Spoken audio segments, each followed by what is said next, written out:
Richard Issamé, acteur, photographe et vidéaste camerounais. Je fais partie de la jeune génération et déjà c'est un métier, les métiers de l'art en fait sont des métiers d'expression déjà, et on essaye de porter chaque jour pour essayer de faire connaître ces arts-là. Voilà, parlez-nous de vos débuts. Vous avez commencé à quel âge? Je lui ai dit que je commence assez tôt, mais je commence à me définir réellement quand j'arrive au lycée et que j'intègre, je vais dire ça comment, les affaires culturelles.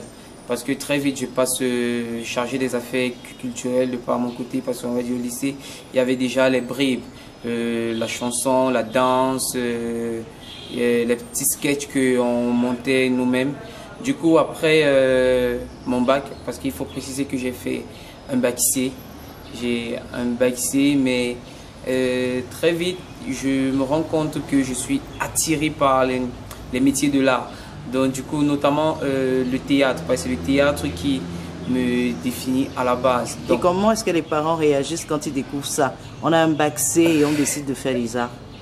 Ça a été très compliqué parce que il faut le dire, hein, c'est pas encore courant chez nous de voir un enfant qui a un bac C et qui décide d'aller peut-être à l'université de Yaoundé 1 où j'ai fréquenté, où je suis allé faire art du spectacle. Du coup, c'est tout le monde qui te repousse, c'est tout le monde qui te laisse à tes dépenses, c'est tout le monde qui te dit, bah voilà, si c'est ce que tu choisis de faire, au lieu de faire autre chose, parce que tu pouvais faire médecine, tu pouvais aller faire mathématiques, tu pouvais aller faire l'école des travaux publics, par exemple. Voilà, tu pouvais être à l'école des travaux, mais tu choisis d'aller faire les arts. Parce qu'après, on te dit, bah, si tu fais le théâtre, tu sais pour ressembler à qui? À Fingon, ou je sais pas trop, tu veux être quoi en fait? Voilà, tu prends la décision de te lancer. Quelle est la première action que tu poses?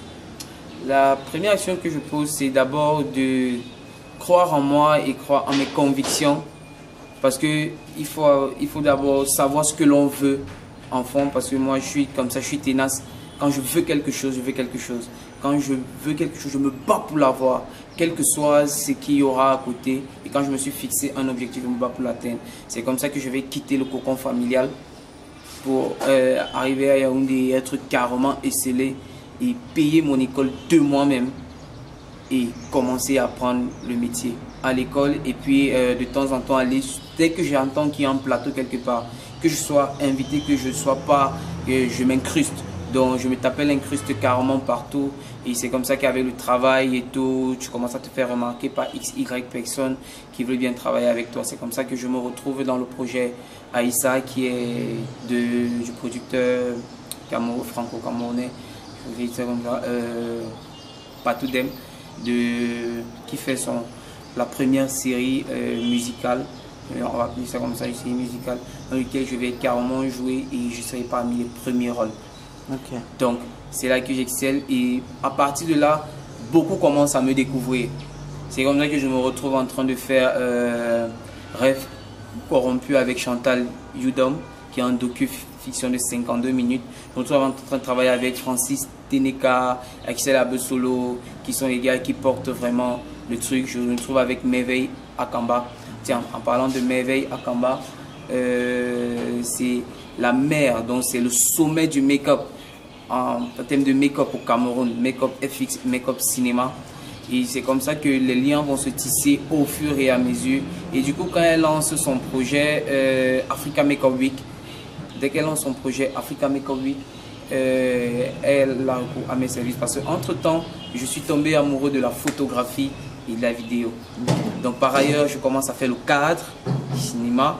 Et je commence aussi à faire des photos professionnelles. Aujourd'hui, nous sommes au festival. Quel est ton rôle et quels sont les objectifs que tu penses atteindre avec ce passage par ici? Ok, mon rôle déjà dans le festival Africa Make-up Week est que si vous avez parcouru le festival, c'est que vous avez vu des photos qui sont exposées, que j'ai fait avec le photographe, le jeune photographe et ami et frère, Joseph Fouda, plus connu sous le nom de Flyboy, et celui qu'on appelle désormais le professeur Fly.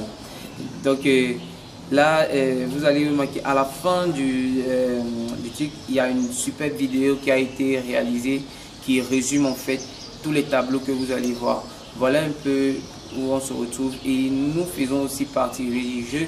Et en parlant de moi, je parle de toute l'équipe. Nous faisons partie intégrante de l'organisation.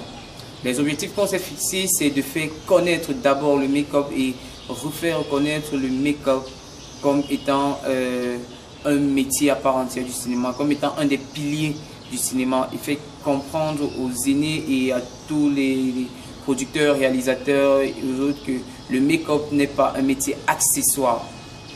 On utilise le make-up pour se faire voir.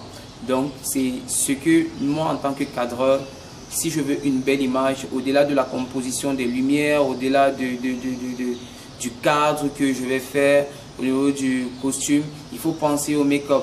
Parce que qu'est-ce que tu montres, par exemple là on parle des femmes, le thème du festival c'est femmes arrête de maquiller tes blessures. Parce que déjà, qu'est-ce qu'on veut montrer? S'il n'y a pas de make-up pour faire ressortir tout ce que l'on veut, on est battu en fait. Parce que comment est-ce que tu représentes l'excision?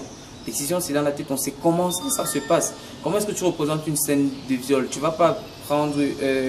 nous sommes au cinéma, on plaide le faux pour chercher le vrai. En fait, c'est ça. On fait faux pour paraître vrai.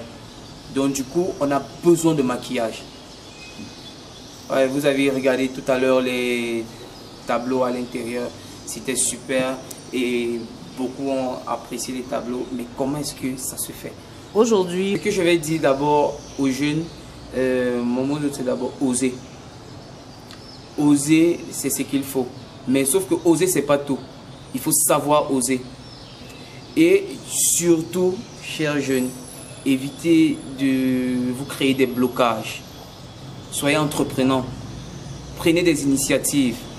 Vivez vos passions à fond. Parce que tout ce que l'on fait paye. Que tu sois, si tu te découvres un talent de coiffeur, si tu donnes de l'importance, si tu sais ce que tu veux, ton métier va te faire voyager. Parce que je sais que beaucoup de jeunes rêvent voyager.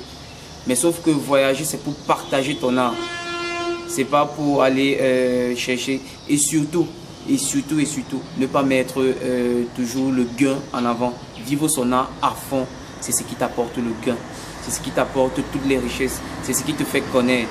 Donc, travaillez, vivez vos passions, car nos rêves sont nos alliés. À la prochaine édition alors.